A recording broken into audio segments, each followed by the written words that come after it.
Welcome back to AI TORUS Chapter 3.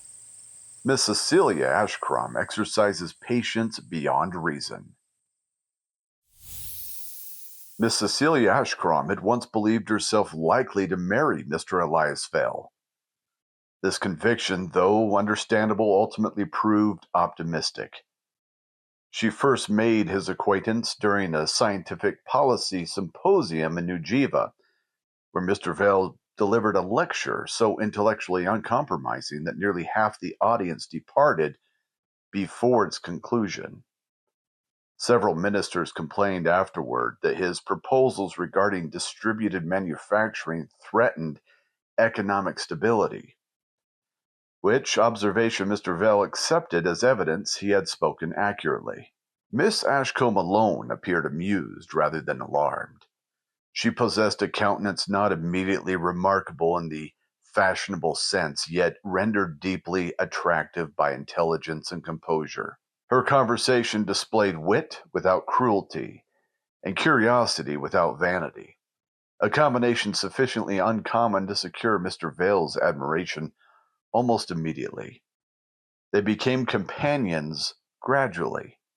At first, their acquaintance consisted chiefly of correspondence concerning scientific ethics, orbital economics, and literature.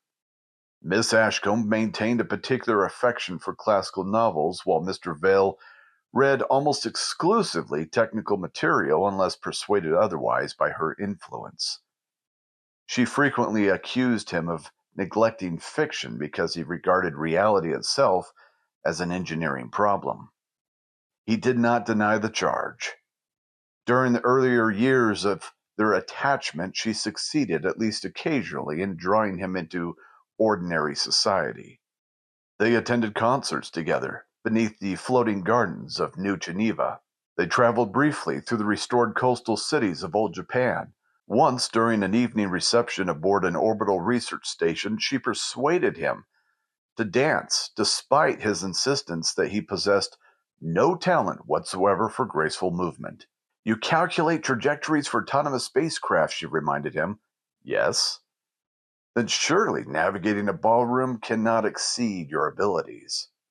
"To the contrary," replied Mr. Vale gravely. "Spacecraft obey physical law consistently." Miss Ashcombe laughed so sincerely that nearby guests turned toward them with curiosity. And for a time she believed happiness with him entirely possible. Yet there existed within Elias Vale a quality she gradually came to fear. He looked beyond the world too often. Whenever public conversation turned toward politics, economics, climate instability, or resource conflict, his attention acquired a distant expression, as though the difficulties under discussion appeared trivial beside some larger conclusion visible only to himself. One evening, while walking beside the illuminated rain canals of New Geneva, she finally questioned him directly. "You speak of Earth," she observed carefully, "with remarkably little affection for a man born upon it."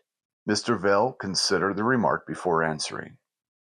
"I am fond of Earth," he said at last. "I simply do not believe it sufficient." She smiled faintly. "For you personally? For humanity generally?" It was precisely the sort of answer which, through intellectual intriguing, ought to alarm any sensible woman contemplating marriage. At the time, however, Miss Ashcombe merely found it melancholy. She had not yet understood how completely his ambitions would eventually eclipse every ordinary attachment of human life.